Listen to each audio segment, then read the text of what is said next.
Hey everybody, Endless here from Yavin Base, and I'm going to be reviewing the Moff Gideon Scene to Stats article that just came out today. Happy New Year, by the way. Welcome. This is the first stream of 2023 that I'm going to be doing, and as soon as this is over, I'll be posting this up on YouTube. But I want to say hello to everybody in the chat. How's it going? I hope you're having a really good New Year so far. We're only 4 days in, so I hope things are going well for y'all. We've got a new Scene to Stats article today. Scene to Stats is an interesting article series showcasing the latest releases for Star Wars Legion. And as you can see on the screen, we've got Moff Gideon. I'm not going to read every word of the article, but I am going to look at Moff Gideon's unit card and his command cards today. He's coming in at about 100 points base, and he's probably going to be in the 120 point range with his upgrades, and we're going to see one upgrade of his, well, unique to him in just a moment here. But Moff Gideon, you can see he's a commander for the Empire. He's got 5 health, 3 courage, surge crit, surge block even, so he's a pretty solid little piece. No immunity to pierce that we can see so far. He's got, for free, he can do observe, which is kind of a sort of a half aim action on his friendly troops. He's got Entourage Dark Troopers, which not only means that he can give a Dark Trooper a free order, he can also take an extra unit of Dark Troopers. So that means you could take up to 3 Dark Troopers if you really wanted to in your list, which is pretty amazing. He's also got Ruthless, which is similar to the New Ways to Motivate Them command card. When another friendly core trooper unit at range 2 and in line of sight that has a face-up order token activates, it may suffer 1 wound to perform 1 free action. Now that is really, really potent because of the timing of Ruthless. Ruthless takes place when you activate, which means it takes place before the rally step. So that means that if you have a unit that is like about to panic or something, you can take a wound to do a free recover. Now, obviously, you don't want to do that on a unit that is, kind of low on health already. But it could be this ability could be game changing when you need it. It's available whenever. It's not tied to a command card. So as long as you have a core trooper with a face up token, which you probably would put a face up token on the important core unit during the given round, you're going to have that ability free to use. He's got Sharpshooter 1 and Tactical 1, so he's kind of a mirror of Din Djarin. He kind of looks like Din a little bit in his profile and in his abilities on offense and defense. So Sharp 1, Tac 1. He's got that custom blaster pistol, 2 black, 1 red, range 1 to 2, pierce 1. So pretty similar to Din. Doesn't have lethal, thankfully, so he doesn't need extra aims, but you can, of course, observe whatever he wants to shoot, so he gets that free reroll on 1 of his dice. And he's got advanced combat training, 2 red. And his upgrade slots looks like 2 commands, 1 training, 1 gear, and 1 armament. And we'll look at his armament in just a second here. I don't know if you're going to be using all of these slots because command upgrades recently got a lot more expensive with the core rules changes that are coming, the points changes that happened. I don't think you're going to be using all of those command slots personally. Maybe lead by example if you're running a bunch of Courage 1 troopers. Maybe you're running aggressive tactics to put surges on your Dark Troopers. That's entirely possible too.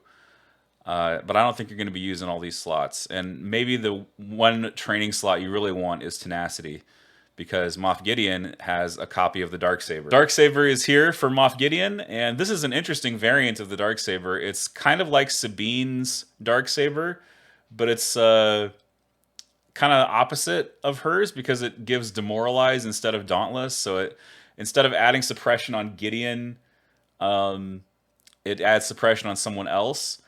Now, someone pointed out to me, I didn't think of this myself, someone pointed out to me that Darksaber here with Demoralize means that Moff Gideon, when he activates, could strip a standby before he takes any actions. So that is actually quite good when you're engaged in close combat and you have a unit standing behind the thing you're in melee with a standby. You could use Demoralize to strip that token.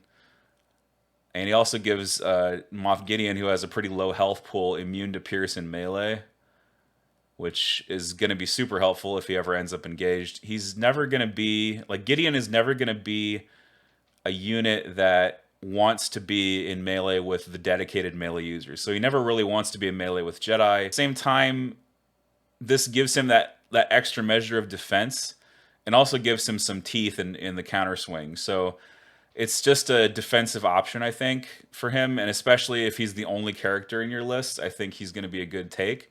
And that may be true when he comes to lead the Imperial Remnant. Imperial Remnant is a battle force that is not yet revealed. So Gideon is going to be commanding that Imperial Remnant, and we don't know what the force org chart looks like for that. We don't know what other commanders could be taken or other operatives could be taken in that battle force. It might be that Gideon is the only commander apart from the generic Imperial officer in that battle force. Like, I could see that being the case. So darksaber is probably a very good choice for him. Let's read the part about the command cards. We'll start from left to right. So Die Up My Hand gives Moff Gideon a dodge token, an aim token, and relentless.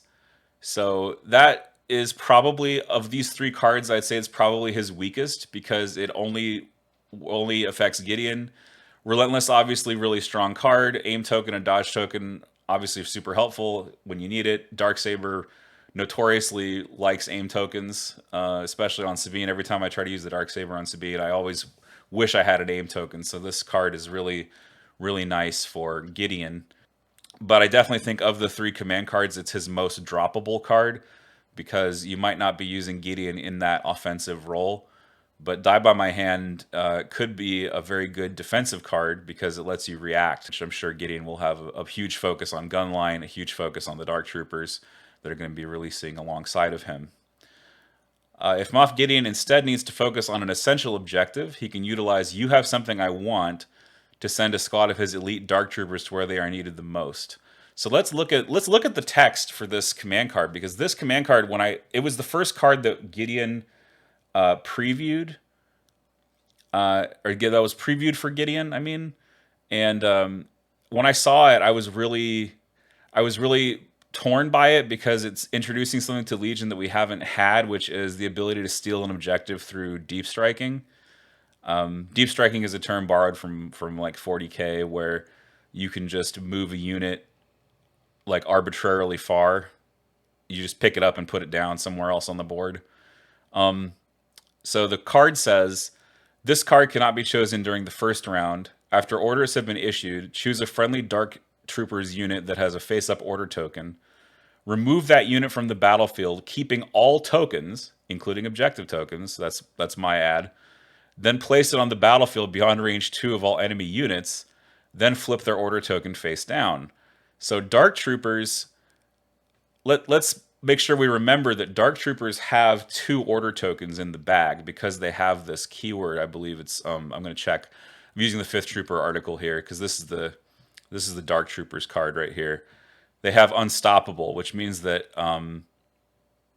they have 2 order tokens in the bag.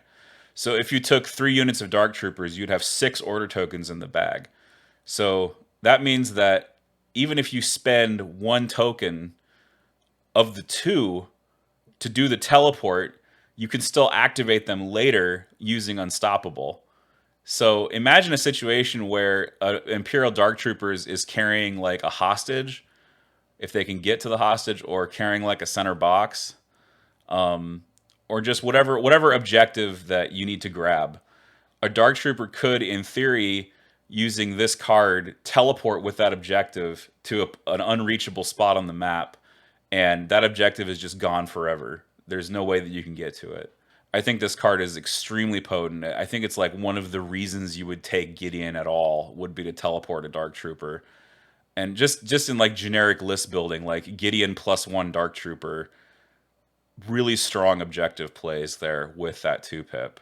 Let's go on to the 3-pip. So the 3-pip is Moment of Consideration.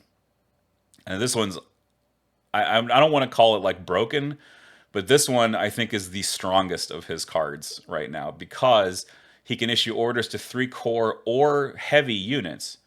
So you could issue to 3 core or heavy units and then have those units fire support that round.